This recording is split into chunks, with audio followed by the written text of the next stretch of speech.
पिछले क्लास में हम पढ़ चुके हैं कि लेखिका मनीषा कुलश्रेष्ठ जो है वह अपनी बेटी को लाने के लिए क्या है, ट्रेन पर चढ़ी है।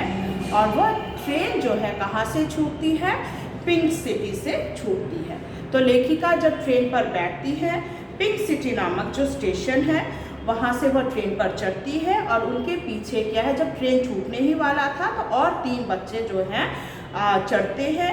और वे बच्चे चढ़ते ही क्या है, ट्रेन पर हल्ला करना शुरू कर देते हैं, अपना सामान जो है इधर उधर बिखेर कर रख देते हैं।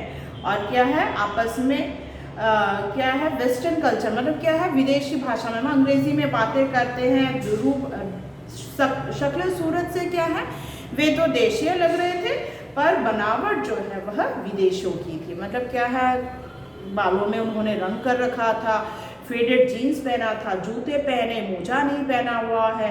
फिर अंग्रेजी में क्या है, बुरे बुरे भाषाओं का भी प्रयोग कर रहे थे। तो चाल ढाल क्या है, तो अपने विदेशी जैसे थे पर शक्ल सूरत से देशीय थे।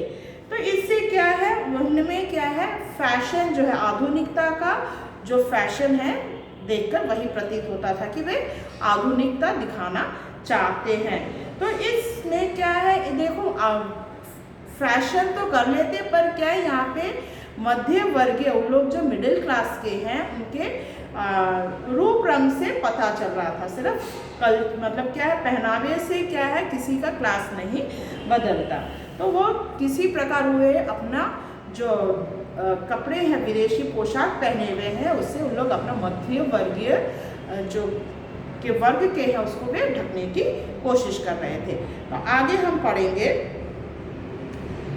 पिंक सिटी दिल्ली के, देखो यहाँ पे पिंकी सिटी लिखा हुआ, पिंकी सिटी नहीं होगा, पिंक सिटी होगा।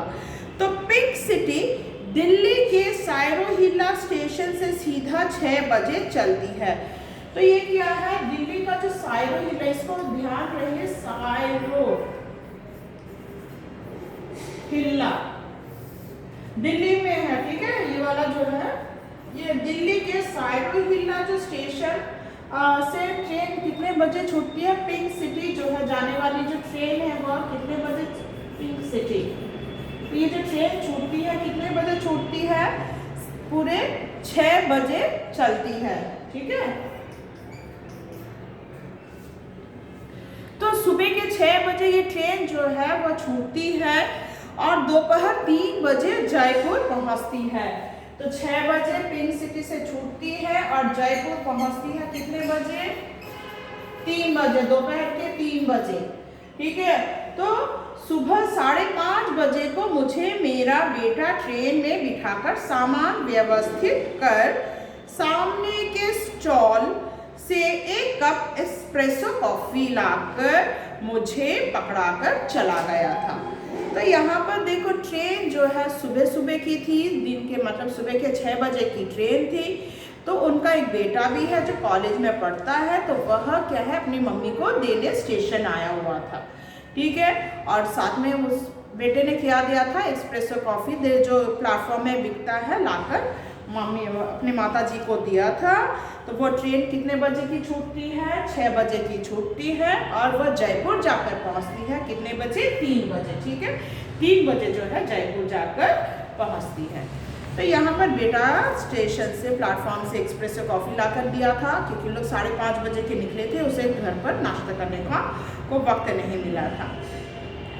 पहले से बैठा बल्कि खाली बैठा भारतीय यात्री, उस पर महिला यात्री और फिर मेरे जैसा कल्पनाशील यात्री, हर नए चढ़ने वाले यात्री की वेशभूषा, शक्ल, बातचीत के लहजे, नामों के चलन के अनुसार उसका प्रदेश परिवेश भांपने का प्रयास करता है।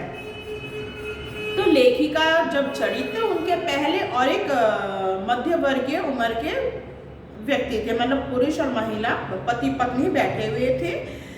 तो बातों से पता चल रहा था कि वे लोग पढ़े लिखे हैं। यकीन मानिए बस वैसा ही कुछ मैं भी कर रही थी। अजीब किस्म का शौक है ना, दूसरों के मामले में नाक घुसाने का नितांत भारतीय शौक।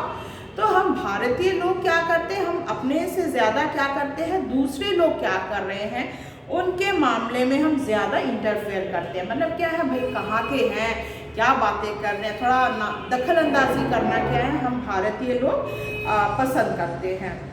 दूसरों के मामले में हम क्या करते हैं, ना घुसाते हैं। तो यहाँ पर उसे बहुत जानने की इच्छा होती है, मन ही मन, भाई ये लोग कहाँ के हैं भाई।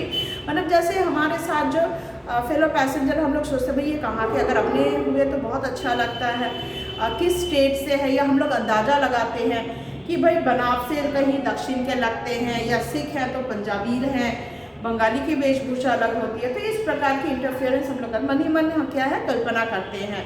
तो वैसा ही लेखिका के विचार में भी इस प्रकार आते हैं कि उनके जो सहयात्री हैं वो लोग कहाँ के हैं।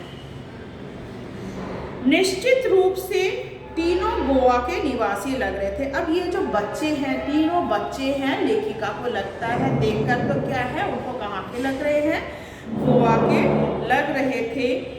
केवल शक्लों सूरत से ही मैंने यह निश्चय नहीं किया था। सिर्फ शक्ल सूरत से यह नहीं निश्चय किया कि उन लोग गोवा के हैं, बल्कि क्योंकि लड़की ने जो टी शर्ट पहनी थी, तो यहाँ से आ सकता था लड़की ने जो टी शर्ट पहनी थी उसमें क्या लिखा हुआ था। तो लड़की ने जो टी शर्ट पहनी थी उसके सामने में लिखा था my Goa the heaven on the earth. तो टी शर्ट में क्या लिखा हुआ था, my Goa the heaven on the earth. गले में काले धागे में चांदी का बड़ा सा क्रॉस लटका हुआ था। प्लस क्या, वो क्रिश्चियन थी, क्योंकि क्रिश्चियन लोग क्या करते हैं, गले में क्रॉस पहनते, तो उसके गले में क्या है, क्रॉस टंगी हुई थी। यही नहीं, वे काफ़ी अंग्रेजी में और कभी कोंकणी भाषा में बातें भी कर रहे थे। तो अंग्रेजी में बातें कर रहे थे, और वहाँ की गोवा की जो भाषा है वो क्या है, कोंकणी है, तो लोग कोंकणी में भी बातें कर रहे थे। अपने गिटार, कैमरा, वॉकमैन के अलावा 3 पुराने से बैग, ढेर सारे चिप्स के पैकेट और कोल्ड ड्रिंक की बॉटल्स और कुछ पत्रिकाएं लेकर वे तीनों चले थे। तो उनके साथ क्या क्या सामान था वो आप लोग अंडरलाइन कर लेना, क्योंकि उनके पास क्या है, गिटार है, मतलब लोग गिटार बजाने के शौकीन हैं। कैमरा, चिप्स, चॉकलेट, जो भी है, तरह तरह के खाने के सामान भी हैं। और अब वे मेरे एकदम सामने वाली सीट पर अस्त व्यस्त से जम गए। बस कैसा भी जाकर बैठ गए। एक लड़की तो थी ही, उनमें एक लड़की थी, बाकी 2 लड़के थे। एक लड़की थी और 2 लड़के थे, एक छोटा और एक बड़ा। तो वहाँ पर जो 3 बच्चे थे, लड़की थी और 2 लड़के थे, एक बड़ा लड़का था और एक छोटी लड़की थी। तो यहाँ तक आशा करती हूँ आपको समझ में आया होगा। तो बाकी जो है मैं आपको पार्ट 3 में पढ़ाऊँगी। धन्यवाद।